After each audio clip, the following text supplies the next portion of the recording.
Imagine walking down a desolate forest trail, cloaked in darkness, with only the moon as your guide.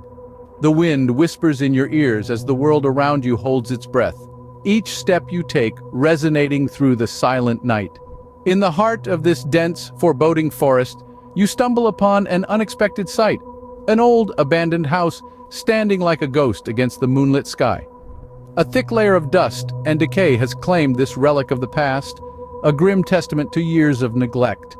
Its hollow windows stare back at you, the eerie vibe it emanates crawling under your skin, yet curiosity, that relentless siren, lures you towards it. You decide to venture deeper into this mystery, to pull back the veil of the unknown. As you step into the house, the door behind you slams shut with a heart-stopping thud.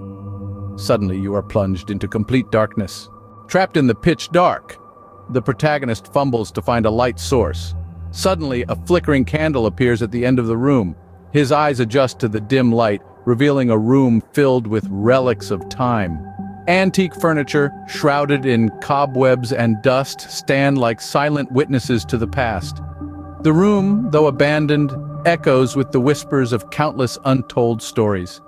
As our protagonist navigates through the room, he can't shake off an eerie feeling. The air is heavy, like a thick fog of unease that refuses to lift. He feels a presence, an unseen gaze that seems to follow his every move.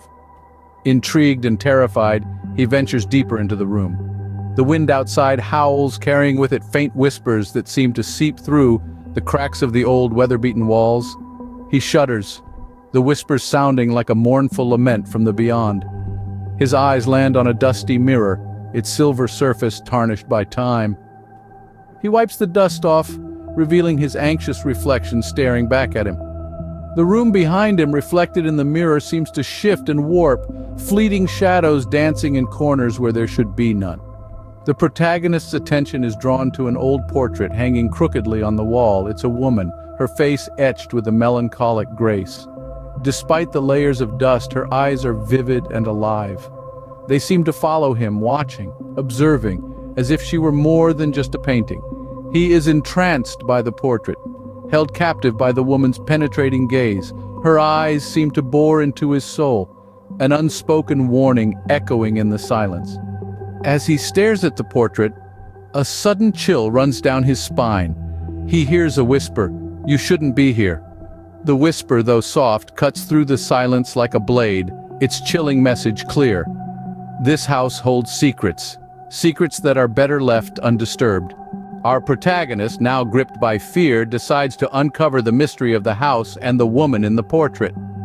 As he ventures deeper into the ancient mansion, he stumbles upon a room hidden beneath layers of dust and cobwebs. It's a secret chamber, untouched by time, and there he finds a relic of the past. A diary, worn and faded, that belonged to the woman in the portrait. With trembling hands, he opens the diary and begins to unravel a heart-rending tale of love, betrayal, and tragedy. The diary reveals that the woman was not just an innocent bystander in this tale, but a victim of the darkest kind of treachery. Accused of witchcraft in a time when such an accusation was a death sentence, she was betrayed by those she held dearest, her own family. Every page turned unveils a new chapter of her life, filled with fear and desperation. The woman's words resonate with a chilling echo, painting a vivid portrait of her life and the horrors she faced. The entries grow increasingly frantic, her despair tangible in every word, until it culminates in a final, haunting entry. The woman knew her end was near, and her last words were a plea for mercy, for understanding, for justice. Just as he finishes reading the diary, he hears a blood-curdling scream. Fear takes over, and our protagonist decides it's time to leave. Desperate, he charges towards the exit, but the door stands as stubborn as a tombstone. The air around him thickens, a presence looming like a ghoul in the shadows. The whispers return, their volume amplifying, their words a chilling threat. His heartbeat is the only rhythm in this symphony of terror, until he feels a cold hand rest upon his shoulder. Just as he feels a cold hand touch his shoulder, the screen goes black. "To be continued!" echoes in the darkness.